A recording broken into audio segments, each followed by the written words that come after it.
Welcome to the podcast where sustainability gets real. I'm Alan Stenson, I'm your host, and in each episode we uncover the people, ideas and actions driving the journey to net zero. Let's get into it. Welcome back to Emission Possible, the podcast where we dissect anything and everything to do with sustainability and the journey to net zero. Today I'm absolutely delighted to be joined by someone who I would say is right at the forefront of helping businesses navigate the complexity of the sustainability landscape. Dave Carlos is the managing director of JustOne, a consultancy that's built a very strong reputation for helping organizations not only understand their environmental and social impact, but to turn that knowledge into meaningful, measurable action. What I personally really like about Dave's approach is you're keen to have, and obviously why I was keen to have you on the episode is that you've got a very practical view of what's changing in sustainability, what businesses are struggling with, and how they can really move from simply talking about sustainability to actually embedding it into their strategy and their day-to-day decisions. So Dave, it's an absolute pleasure to have you on the podcast. Welcome to the show. Glad to be here. Fabulous. Well, we're going to jump straight into it. Dave, I wonder if you could maybe give our listeners and viewers just a bit of an understanding about you, about JustOne, what you do, who you work with, what your approach to sustainability looks like. Yeah, no, thank you very much. So I'll start off with our name. We believe that just one business can make a world of difference. And that belief has really fueled how we run the business and how we communicate. And so we run all our services on ourselves. We're a sustainability consultancy, and one of the things we do is to run a purpose workshop, and our purpose is to spark positive change.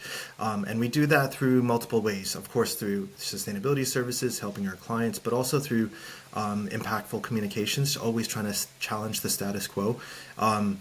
And also through our own operations, we try to be an exemplar business. We're a small company, but we know that we can have a great influence through what we do. And we were also founded on three guiding principles. First being that we wanted to always maximize impact. No more tick box exercises, or rather, if you have to do it, you have to do it. And then we move you on to how do you create greater impact and value for the business. Secondly, to demonstrate the kind of interconnectivity between ES and G. You get so much more out of it when you look at it together. And also to try to bring a sense of humanity back to business. I think this is why the main reason I set up this business is because we wanted to deal with our own health and well-being in a way that worked for individuals. We're all very different, and we have to embrace that. And then that relates to how we work with our clients too, and just understanding that business isn't just numbers and video. There's a really human part to this that we have to work together to solve some of the world's biggest problems. Yeah, I couldn't agree more. And I guess that's what makes you guys different in what is essentially now becoming quite a crowded marketplace. Yeah, I think so. I think this has been our key differentiator. It's, I'll be very honest. I think, all the services that we provide, there are a lot of consultancies doing it, but it's how we do it that really gets people's attention. And, we put engagement really at the heart of everything that we do, and always with a sense of humility, just listening and a sense of empathy when we take action and respect. So, that's what we're known for. We work in multiple sectors now. My background particularly is in property and real estate, facilities management, but we work in every sector now, and that helps us to cross-pollinate ideas. I was talking to a law firm the other day and saying, I talked to this fashion company. Have you thought of this idea? And it's something they would never have thought about. So it's really nice to do this cross-sector work and see these light bulb moments with different clients. Yeah, absolutely. I couldn't agree more. What types of projects are you guys working on now in 2025? And maybe if you could also sort of give us a bit of an understanding of what you're seeing in terms of the trends and the shifts in client priorities. Yeah, this year has really thrown sustainability all over the place, and also business priorities for a lot of different reasons. In terms of just quickly some of the things that we are doing, we are working a lot with SMEs who are just starting their journey, and really just laying the foundations in terms of a strategic know-how, trying to build value in the business, stopping them to guess a lot at what to do in terms of sustainability and figure out exactly what creates value. I'll talk maybe a little bit about that later, but the other things are CSRD, big piece of legislation in the EU that a lot of large companies need to comply by, and so we're helping them with their process there, which is not just a compliance tool, it's a materiality tool to understand what issues they should address, what really causes risks and opportunities, not now but in the long term as well. And we're also working a lot with suppliers of large companies, helping their whole supply chain really understand how to take action, and the business priorities around it. A lot of companies have small, large suppliers, but it's a case of bringing everyone along on that journey, and try to put key principles in, especially when they're small, so that when they grow, they're already doing this. Sustainability is embedded in what they do and is creating value. Okay, context of what's happening in 2025. My goodness. Yeah, A lot of economic chaos and lots of things going on. I would say there's one model that I've been looking at that really tells a lot. It's called the Gardner hype cycle. It's traditionally used in technologies to show the hype around new technologies that come in, but it's a constant curve that speaks true to what's happening in sustainability right now. There was a lot of hype around sustainability, back in the early 2000s, even 2020, with a lot of companies saying, "Oh, look at our big ESG reports," or "my big net zero pledge," or "let's be plastic free by this date." And there was a lot of green flag waving, which was really good to get the momentum going, but we also saw a lot of different problems. We saw the offsetting scandal, CEOs making big promises at Davos that didn't really turn out. Then we started seeing greenwashing laws come in, ESG budgets slashed, and now we're in this dip in the cycle of what we call the trough of disillusionment, and it came about a little bit quicker than we thought because of what's happening in the U.S., where they can't speak about sustainability, climate change, D&I, and that's not really helpful for businesses who understand that these are risks and opportunities at the end of the day. These are business priorities. So what we're seeing is that curve starting to level off in terms of just becoming business as normal. And this is really where we, as a sustainability consultancy, where we really we advocate for integration of sustainability into everything that you do. And a lot of the biggest companies are just, carrying on with that. There was, Walmart, for example, they said, "Oh, we're stopping our D&I program." They haven't really. They've just quietly gone on with it and are focusing much heavily on inclusion and fairness, giving access and opportunity to everyone. Pepsi's another one. G&M, General Motors, lots of different companies are doing this. So they're quietly getting on because they see it as a business priority. Are you seeing that filtering through now more from board level, or is it, and is that a fear of risk and compliance, or are companies starting to finally see opportunities and embrace that innovation? I'd say the drivers for this quietly getting on in integration are because it's a few different reasons. First of all, the regulatory framework has changed across the world. I mean, in the U.S., there's federal rollbacks, but states are tightening. And a lot of the companies around the world are headquartered in the U.S. So there's a lot of what do we do in the U.S., but, deal with it globally as well. Europe has CSRD, which is really great. Asia Pac, there's, very uneven ISSB adoption and supply chain laws. So overall, it's just a mixed bag of legislation. Another driver is investors. So we have seen investors this year publicly pull out of sustainability commitments. But they're, again, the big groups that they join and whatnot. But they see this as they keep continuing to invest in businesses that address ESG because they view sustainability as a key to long-term profitability. And then when we look inside an organization, again, what we're seeing is business leaders. So I would say C-suite and board level, yes, most definitely, are asking companies to just carry on and putting processes in place to embed sustainability, particularly marrying up financial goals with sustainability strategy. So, and this leads then to a focusing on transparency and realistic outcomes. And I guess just overall, with multiple drivers, we're still seeing with customers and clients still asking for it. Employees are really driving it. They don't even apply for jobs unless a company is very publicly showing progress in sustainability and D&I. Lots of different stakeholders, but I guess overall what we're seeing is the shift from ESG, which is about a framework to assess performance, to building long-term resilience in business, which is sustainability. Those companies that aren't integrating right now, integrating sustainable thinking, are really being outperformed by their competitors, and and also are dying out. There's a lot of businesses that start up and die out because they're used to business being like, this is my product, this is my service, look how great it is, do you want to buy it? But there's a wider purpose that you need to look at, and your place in the world, and how E, S, and G all integrate in. It's so true. I mean, long gone, I think, now are the days where you could be making loads of money and be a very successful business, but if you're not doing that environmentally or socially responsibly, there's going to be a time limit, quite a short time limit on that, because people ultimately won't want to, or even be able to, buy from you.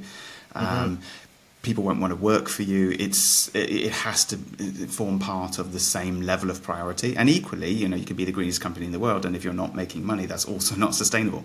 So it has to form part of that whole process. But yeah, and consumer demand, I think, is only growing. I think the political uncertainty, to a degree, is a sort of blip on the journey, but I think most people now don't need a politician to show them what they should be doing, and why it's important. I think people are making their own decisions around that.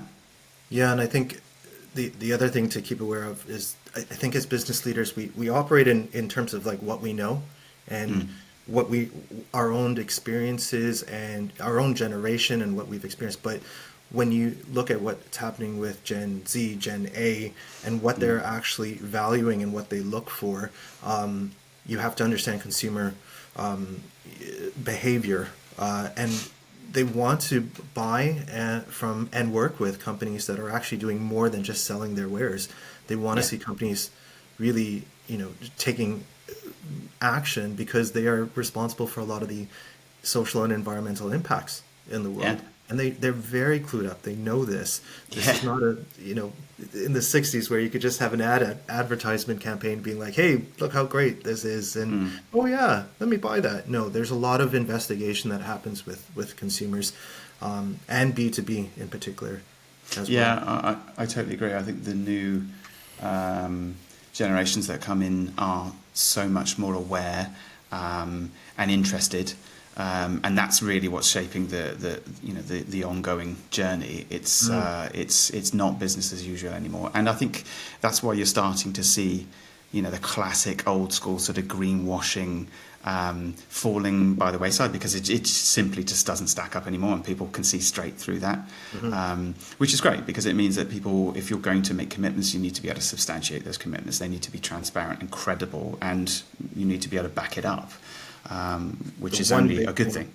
Yeah, I would say for 2025, the big word is transparency. There's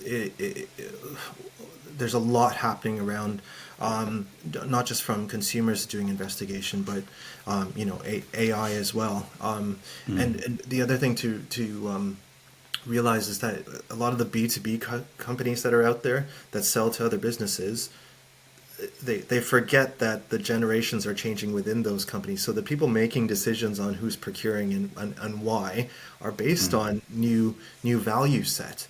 So it's not just doing your demographic survey of your customers and saying, oh yeah, look, they want this and that. You got to really delve deep and ask what your customers are looking for in your local area, in your your particular market, and then apply it to whatever company that you're trying to get work from as well. Yeah, I totally agree, and that's the way that it will be integrated successfully, because that's what's going to generate the results. Absolutely. Let's dive into, I know this is something you're very passionate about, but the AI's role in sustainability, because it's becoming so prevalent now. It's becoming so much more of an everyday experience for everyone. So, from data analysis and reporting to forecasting, scenario modeling, supply chain optimization. Talk us through your take on what's happening within sort of AI and sustainability. Yeah, I would say if a company doesn't know what's going on in terms of the new technologies that are out there, I would say first of all, ask your teenage kids, or ask Yeah. ask a 20-year-old. I learned a lot from my nephew the other day, who's 22, and one of the things that, I mean, there's multiple things happening, but I would say the things that you just mentioned, yeah, there's no cookie cutter approach anymore. Companies really need to focus on what matters to them, because AI procurement tools, AI searching for different consumer goods, they're asking very advanced questions. So again, transparency, putting things in the public domain will be really important.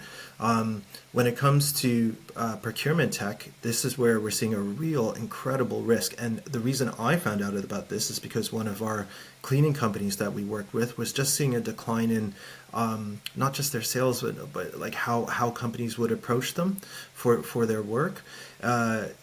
So what we found out was that, the property companies out there who are trying to employ the cleaning companies are putting their requirements into RFPs, into procurement tech, usually only seen on RFPs.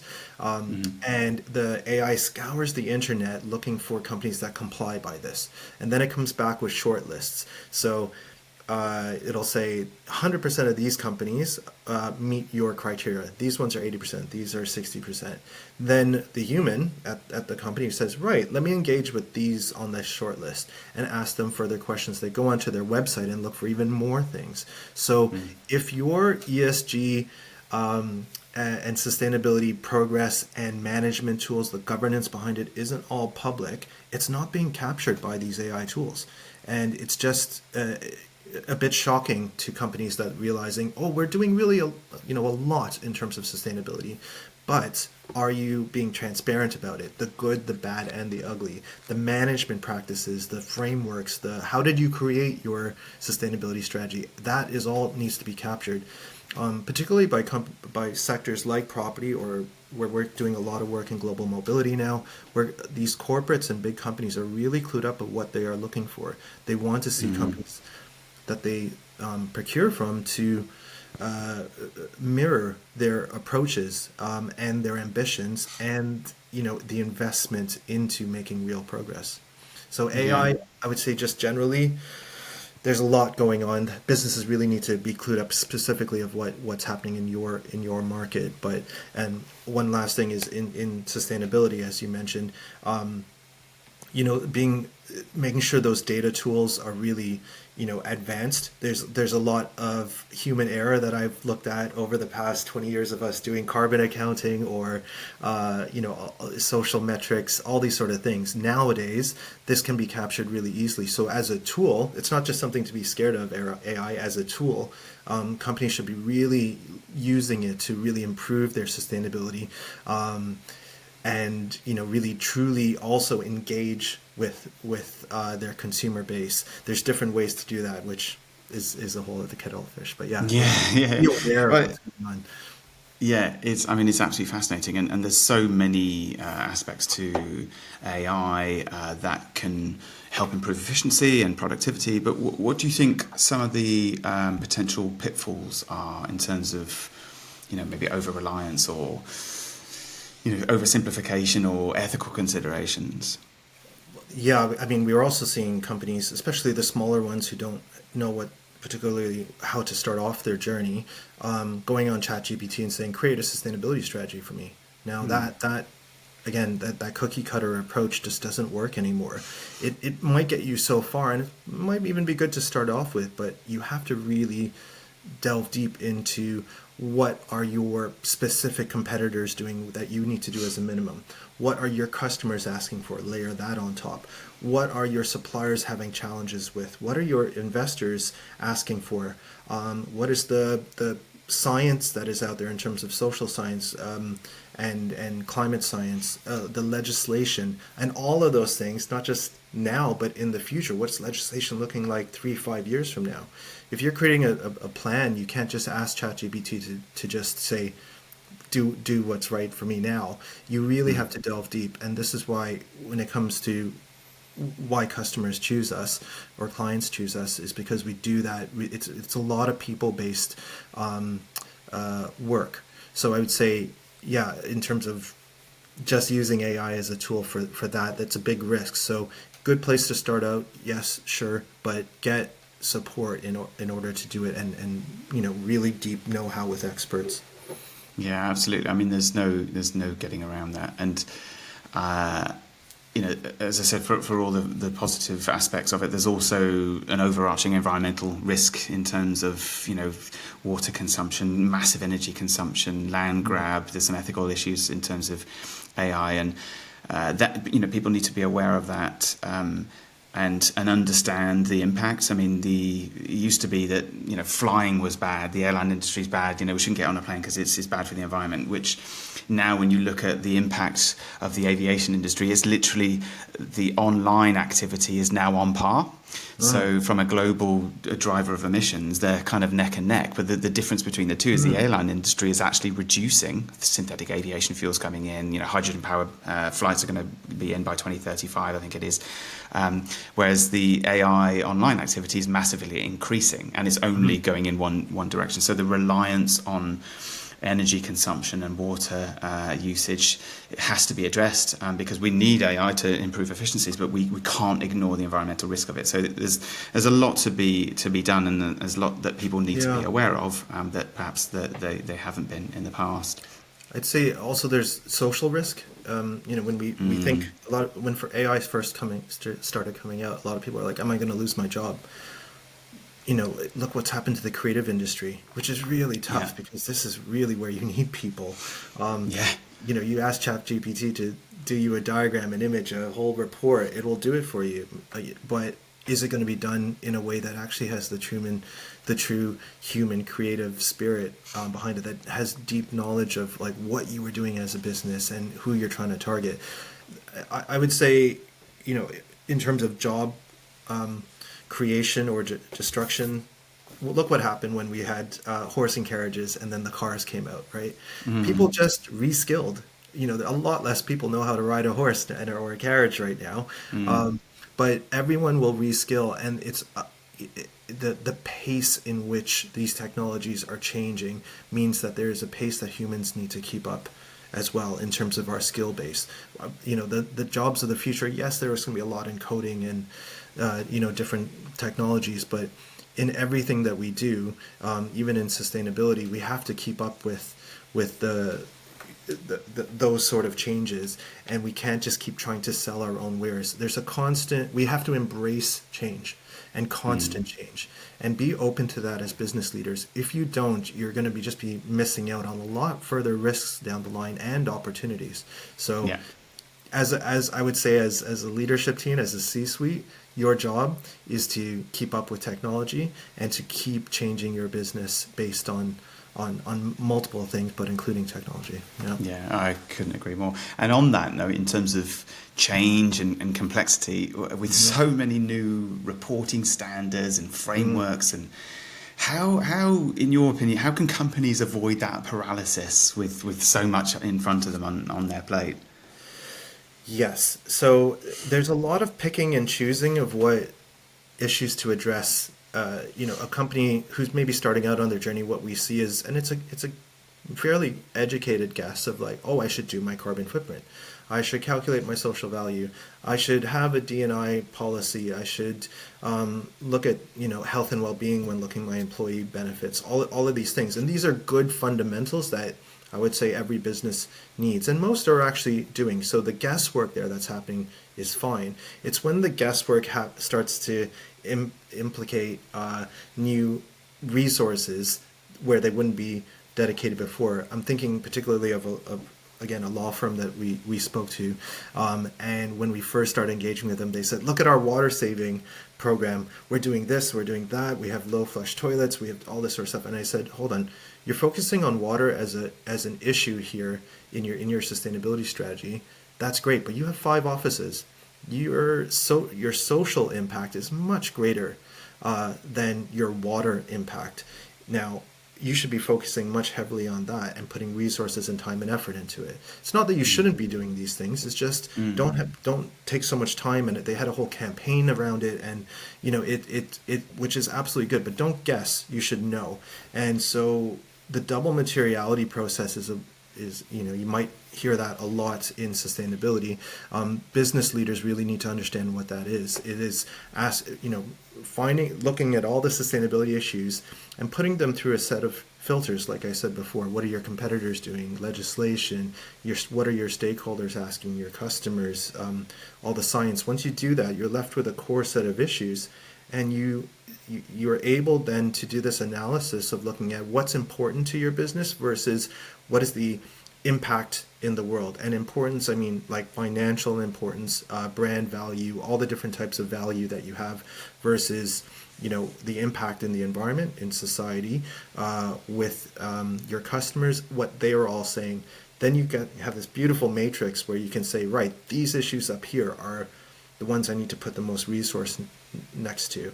And these ones down here, yes, they're still important, but just not so much time and effort. The ones down here, I'm not even going to deal with. So now you have a true strategy. I think the more companies, and this isn't hard to do. Well, I mean, maybe if you're a bigger company doing CSRD, yes, but as a starter for 10, I think it's just a simple tool to make companies focus on what creates value, and financial value in particular, to the business. And that's the way to start off and to navigate some of these things. Once you do that, and you bring in all of that thinking, all the what's happening with AI, what's happening with the legislation, you're able then just to crack on and do the work, take action and integrate it into your business. And it doesn't feel then like sustainability is a bolted on project that you have to worry about and be like, oh, something else to do. It is just business as normal. And that's what the businesses of the world, in terms of that Gartner hype cycle, I was saying, it's just, that's what's happening. Business is normal. Big corporates want to procure from companies that are doing well, but they not really want to pay for it either. It's kind of where health and safety was in the 60s. Where some companies said, "Oh, let's do that nice health and safety thing because it'll look good in our brand and marketing." Then there were a lot of risks involved, and it just became business as normal after that. And that's what we're seeing with sustainability. I agree. Yeah, well, exactly. And I think that integration approach, that making it part of how the business operates, isn't just a bolt on. This is how we work.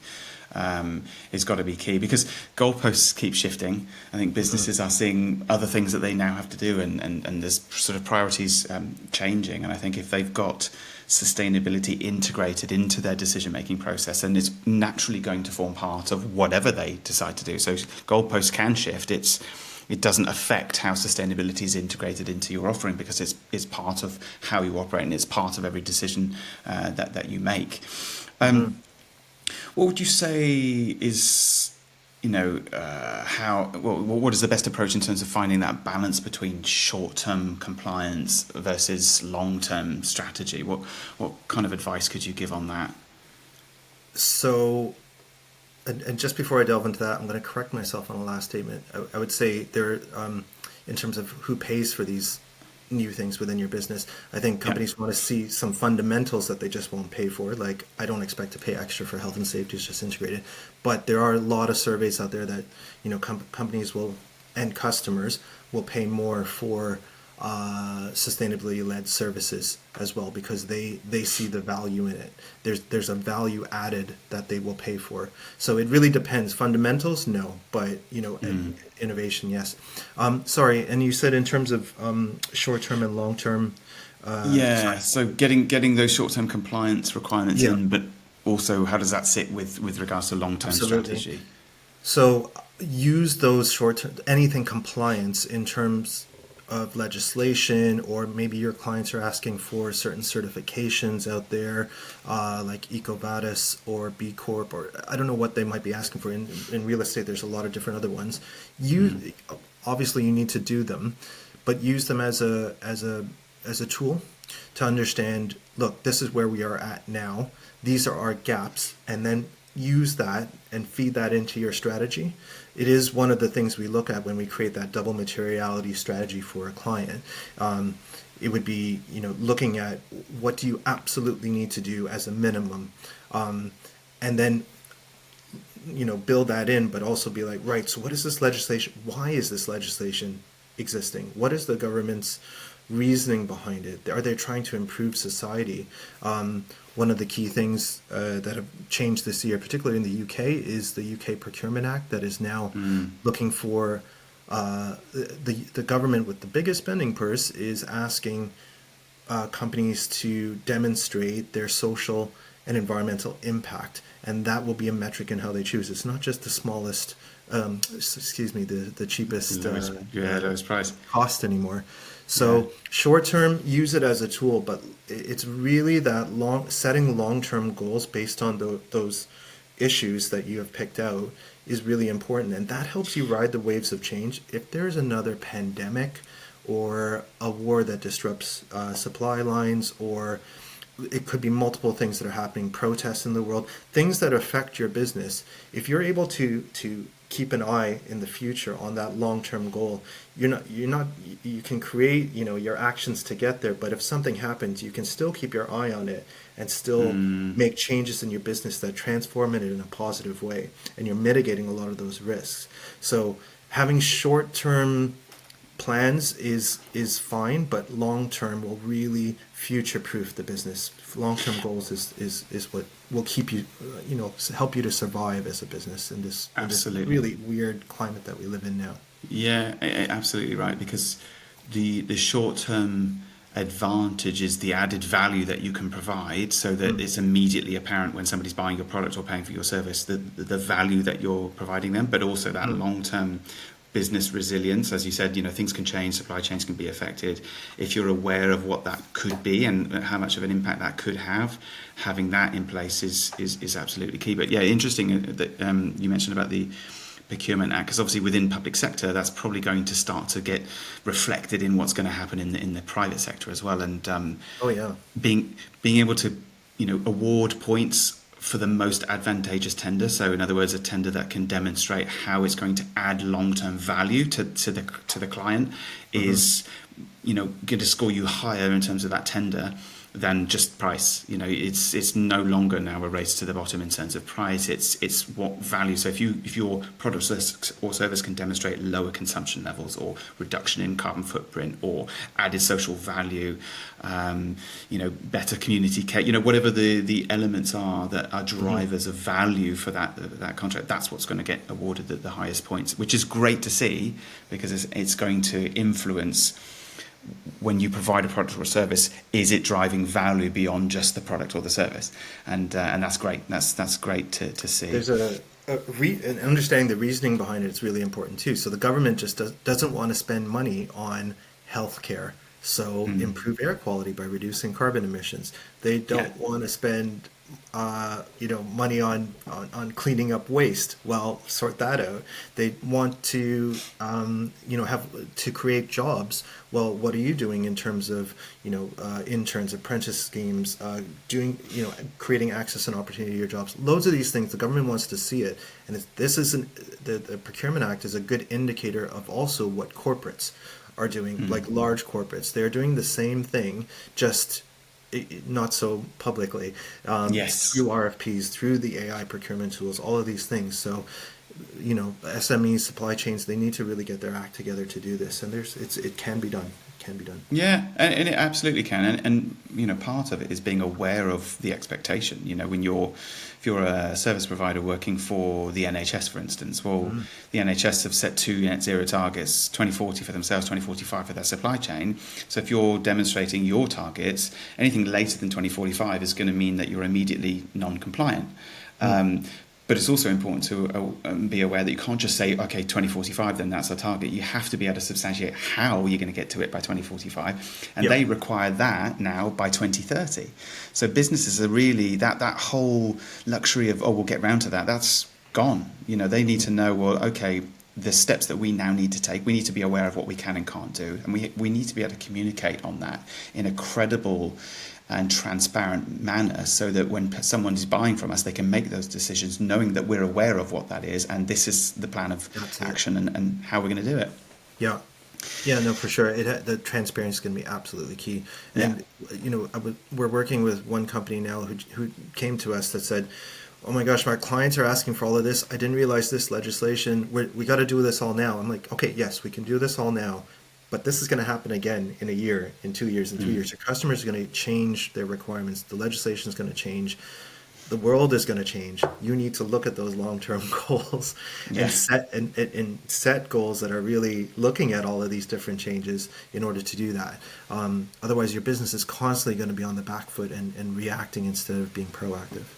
I couldn't agree more. What in your experience, what would you say are the most common obstacles businesses are facing now in terms of how to make sustainability progress within their organisation?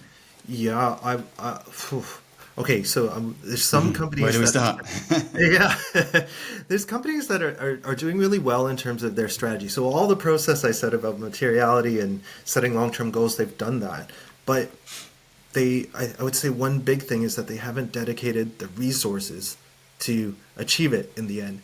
There's a sense of comfort or I don't want to say complacency, but just to have something on paper that says, "Look at this, we've got a really great plan, and it'll just happen."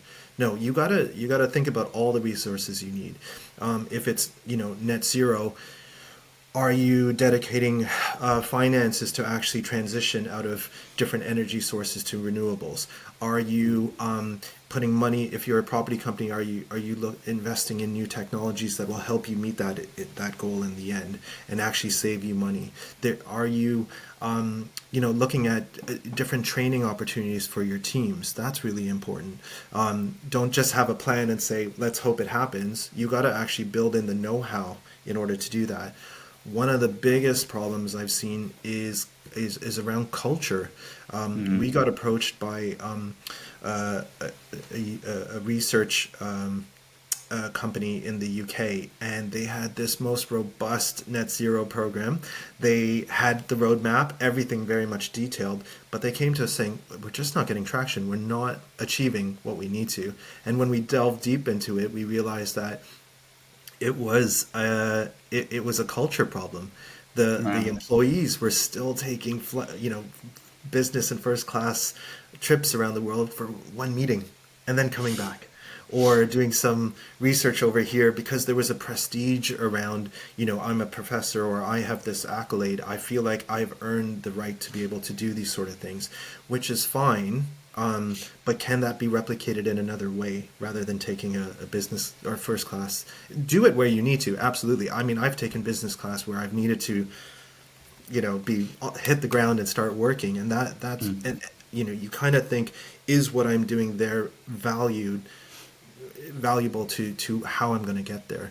But I think just generally there's a culture program that companies need to have. They need to curate a culture of change, of purpose, understanding why they're doing these things, and a culture that really just constantly challenges the status quo. It's all good having a culture of change, but if you're not constantly saying, how can we do this better? What is the problem here? Are we capturing the challenges from our past initiative here and changing it for the future? Did someone remember what our one client complained about and said that didn't work? If we all know this, if a client complains about something, that means there's 10 clients that maybe are thinking the same thing that haven't complained. So using all of that information, change your culture and change your processes. So yeah, the short answer to the biggest problems are dedicate resources. That's a big problem. You've got to plan along your strategy and plan a culture change as well. Along.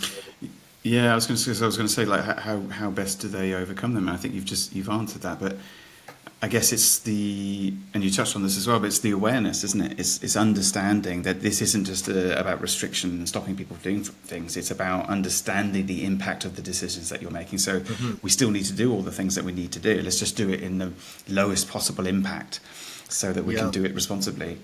We helped a client set internal carbon pricing. So every department had a carbon budget, and they were able to spend it throughout the year in the ways that they deemed necessary. But once that budget's done, it's done. They could actually share internally from other departments as well, just like you would money, just like you would people resources. Treat your sustainability metrics as a resource. Absolutely. Yeah, and it should be considered that way. I used to literally, like in the early days, I know we've had this conversation before, but back in 2006, no one would want to talk to me about their carbon footprint. And you'd think, well, how do we engage with a company to try and find a way for them to want to talk about it? And invariably at the very beginning, it was exactly as talk to the finance department. It's when you think emissions, think pounds signs, and if you can reduce your emissions, you can reduce your costs. So therefore, commercially speaking, it's more sustainable, and you're going to improve your commercial bottom line. And if the result of that means that you're lowering your environmental impact, then excellent, everyone wins. But at least you've found a way in that. But I think setting a carbon budget is really key, and I think it's a very good way to do it because it makes it relatable. People can then say, okay, well, this is the budget. We all know when you talk about money that there's a budget that you need to keep within. So therefore, there's also a carbon budget that you need to keep within. But making people aware of, well, this decision equals this, and do I want to make that decision, or is there one I can make that actually means that I've got more budget to play with? So there's also the social aspect to this as well. So sometimes we've set those long-term goals for clients, and one of them might be like a social impact sub-strategy. How do you change your culture? How do you change the way you hire? How do you work within the communities to improve them so that they are helping your business as well as local economic growth and community well-being, all these sort of things. If a company's saying, well, hold on, I know that's a goal, but we're just going to crack on it and do it. We don't need to invest. We'll just see if we do it. And I was like, no, you got to invest some resources here to think about, roadmap like you would a net zero program. How would you roadmap your long-term social impact goals? And dedicating those resources to doing that is really important because there's a negative side of not doing it as well. I think in the UK now, the loss to a business when you lose any employee on average is around 45K in terms of letting them go, job posting, hiring again, and all these sort of things. So you got to really create cultures that will keep people, and that's a social impact as well. You got to actually put some effort into the skill creation into communities, so you're creating the workers of tomorrow. If we're talking about AI and everything too, you want companies that want people that will work with you in this constant change and will want to learn, not just do their one job and that's it, because that job's going to change. Lots of different things. Yeah, absolutely. In terms of maybe sharing some practical tips for SMEs who want to begin their sustainability journey, what kind of things would you advise? Yeah, I would say, like I said before, there are fundamentals that every business needs. So a carbon footprint, for example. I was just recently at a conference and I asked some 300, 400 people in the room to put up their hand to say, put up your hand if you know if your company has a annual carbon footprint completed. And I'd say about 5% put their hand up, which isn't good. If they may be doing it, but they don't know about it. And the question also comes back, well, how do I pay for that? What, it's another thing to do. Hold on, get your finance team involved. Carbon is just a metric. You're looking at things like business travel, procurement, the energy in your buildings, in your fleet of cars, whatever it might be. It's using it as a metric to say, where can we not just reduce carbon, but reduce costs?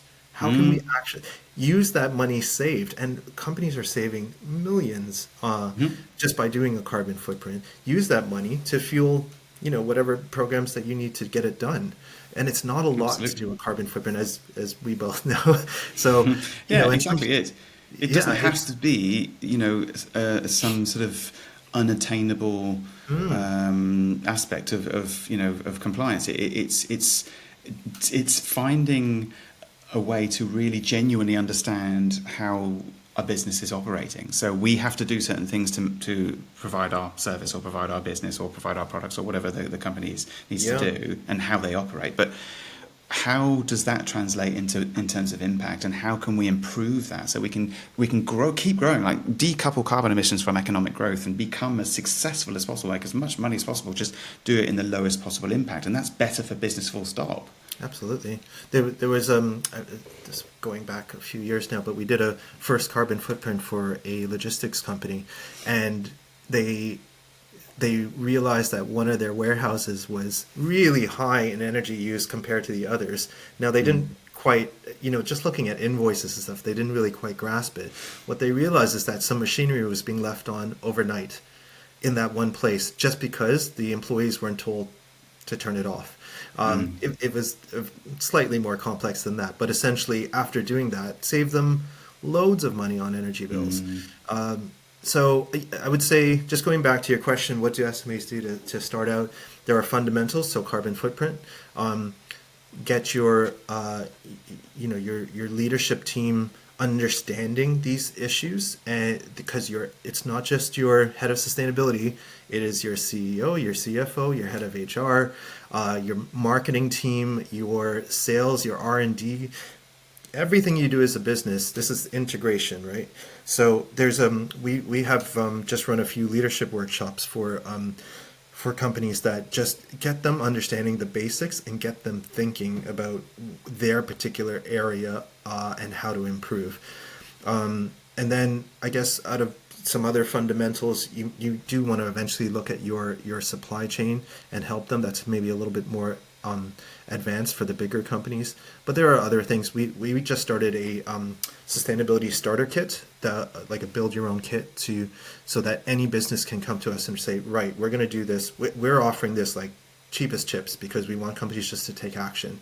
So there's fundamentals like a workshop, your ISOs, for example, understanding your purpose and values. Maybe let's just create a sustainability plan and then think about a strategy later in the future. So look at what's right for you, and I'm happy to have a conversation with any business leader. I don't care what size you are. If you're a cafe on the corner or a global investor, let's talk about how to get you started, because you really need to in this day and age. So look at those fundamentals, and I would also say then, once you've done that, do a materiality process. Again, not complex, but my God, it will focus your attention on what creates value on your business. Don't guess. Yeah, absolutely. And how do people keep sustainability on the agenda? I mean, we've got ever-increasing costs, we've got volatility in the market, we've got growing economic pressures across the board. What can businesses do to keep sustainability on that agenda? Yeah, I recently, again at a conference, there was a man named Todd Hurst, an economist, and he was talking about, he was the keynote speaker, and he did the talk on this economic chaos that we're living in, and all the confusion on tariffs, immigration, geopolitics, climate change, protests. Like, there are things that businesses need to deal with these days that never had to before.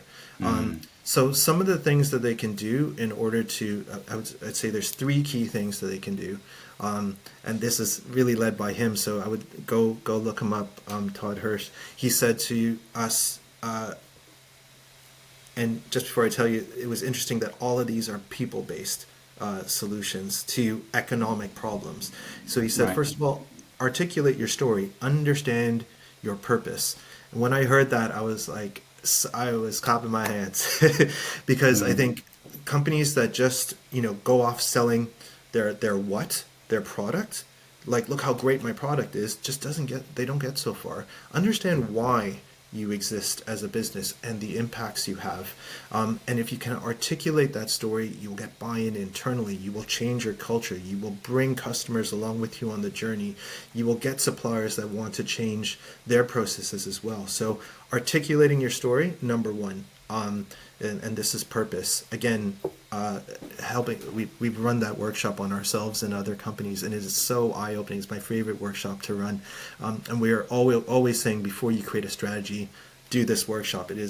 Understand your why before you understand your how and your what. Second thing I would say is see things from different perspectives. Again, what Todd told us, like, look at, it's not just about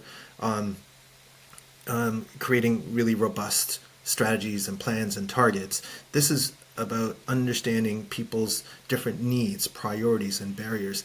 This gets into a mind of fairness. Use all the different tools and people within your team to unearth things and constantly challenge the status quo. And yes, this is probably around diversity, but diversity should be an impact of fairness, I think. Create access and opportunity for everyone. Make sure that all the voices are heard in your organization, whether it be, your introvert that sits in a corner who has a lot of great ideas but not vocal in a meeting, or your new staff that just joined and can see things from a different angle that you've been there 20 years. Look at things from different perspectives. And the third thing, and I can't stress it probably the most, is to collaborate. Collaborate with your clients, your suppliers, your communities.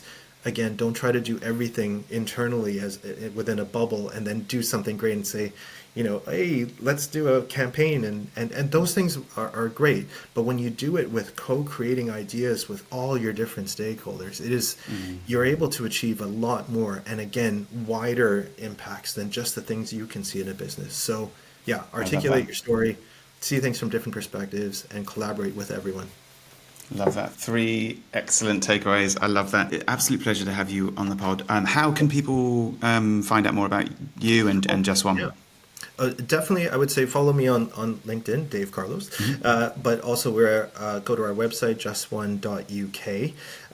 We're also welcoming a lot of different viewpoints ourselves. We constantly want to challenge the way we do our services and improve them. So the more conversations we have, the better. So we always also say just one conversation can change the world, not just one client. So come have a conversation with us for sure.